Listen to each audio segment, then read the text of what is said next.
Okay, part two of the closing arguments of the Alexander brothers starts with now Isa Brooks, under a pseudonym, of course, minor victim, summer of 2009, invited to the Hamptons by Matt Littman, alleges she was given a drink by Dave Rebello, both of whom are considered co-conspirators in the Alexander trafficking. She was 16 at the time, about to turn 17. She tells a story of a brutal gang R word. She also recalls that when she left the room, she saw Avishan Bajnood knocking on the door, telling people inside that were about to sexually assault someone that she worked for the UN. Avishan Bajnood never testified to doing anything like that. So there are interesting gaps in the memory and the recall. This isn't to say that something didn't happen. These are obvious questions that anyone who's paying attention to the details would have listening to two stories that don't really jive.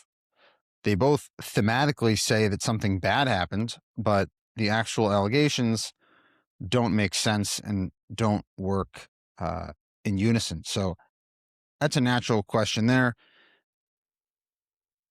It's just worth questioning and asking. You have Matt Littman, you have Dave Rebello, several other alleged co-conspirators. The government, to the best of my knowledge, has not picked any of them up. If there are dangerous sex offenders on the streets, is that something that the government is interested in doing? I think it's worth asking the question, given what they have alleged occurred. Then Rhonda Stone on the Groove Cruise, January 2012, testified about being assaulted by Alon and Oren on a cruise ship. The defense introduced metadata from photographs showing only a 2-hour gap between two key photos, argued this contradicted Stone's testimony about being incapacitated for a much longer period.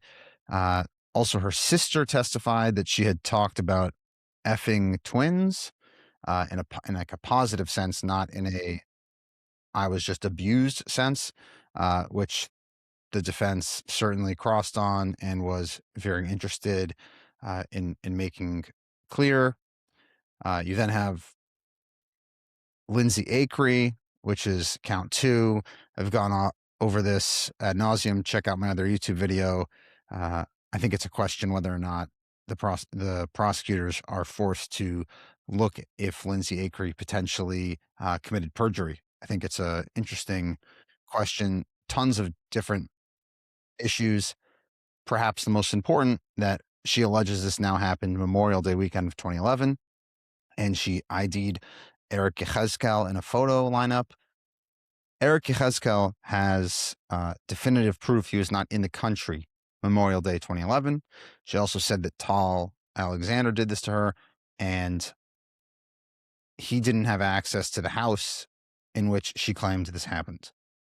I'm not really sure how you square that circle. There are some pretty big issues there. So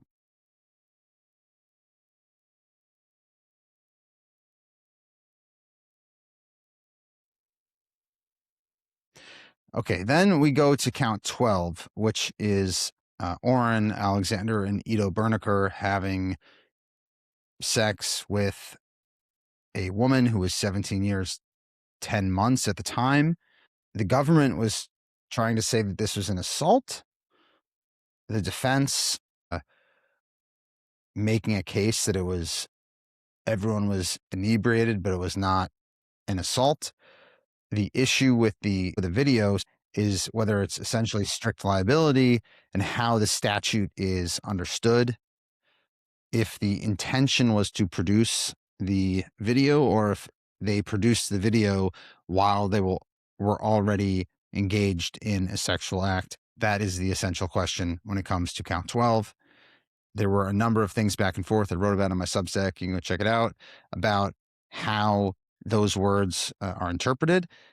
My guess is that there's going to be quite a bunch of appeals about this, regardless of how it goes one or the other, because there's a lot that was going on between in the language. I mean, Judge Caproni even said, take that to the Second Circuit. So it's almost laying the groundwork for the eventual appeal. It seems like it's definitely going that way. Interestingly, also, Mark Agnifilo asked to read the indictment's action verbs to the jury, not argument, just the statutory language that Congress used. And the government called it jury nullification.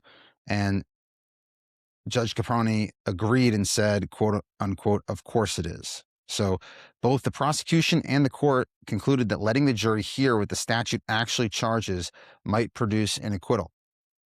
They treated that as a reason to keep the language away from the jury.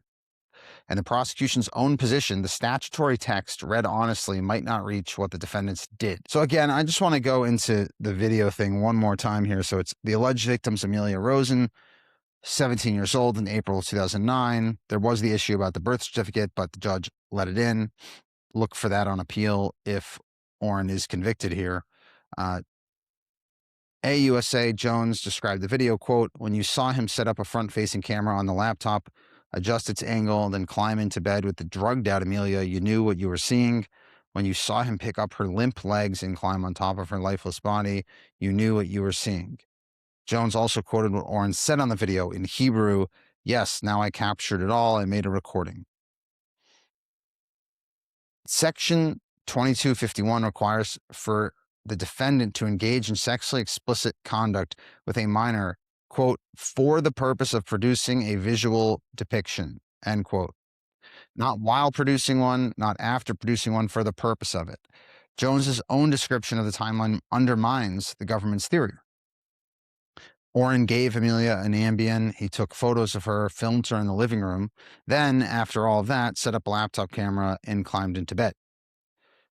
The most natural reading of what happened was they're having a sexual encounter, and then he turned on the recording and, of course, recorded himself with Ido Berniker and this woman.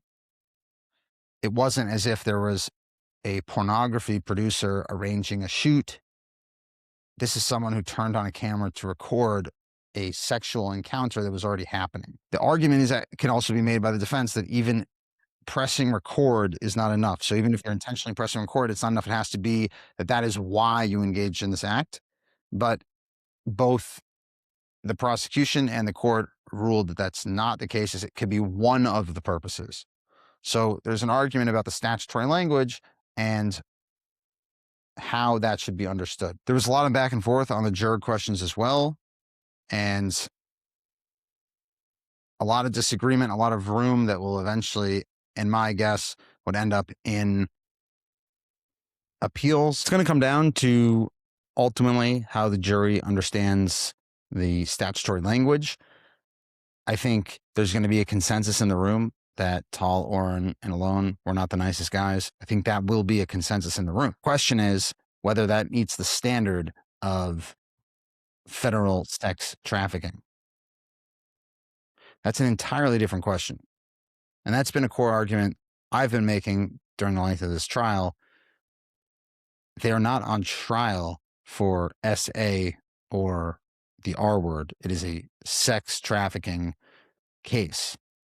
I think it's a preposterous case after seeing all of the evidence that the government presented. Not once did they present a clear instance in which there was receiving of drugs, inviting of women, giving of drugs, drugging, an encounter, an R word, and then there's a complete picture. They're taking text messages from 2011 and interspersing them with alleged actions from 2017. They're taking a blog from 2008 and attributing that to behavior in 2016. It's very much all over the place and a real stretch to determine that there is a conspiracy. I don't think that the Alexander brothers had a conspiracy to be complete jerks. I think that they clearly have and had some issues. So that has to be dealt with separately. Perhaps there's, look to the state cases, look to other things or other means. But do I think that this rises to the level of a sex trafficking conspiracy? No, I do not believe the evidence shows that at all. But again, not a defense of them. We'll see what happens. But this is what the closing has been.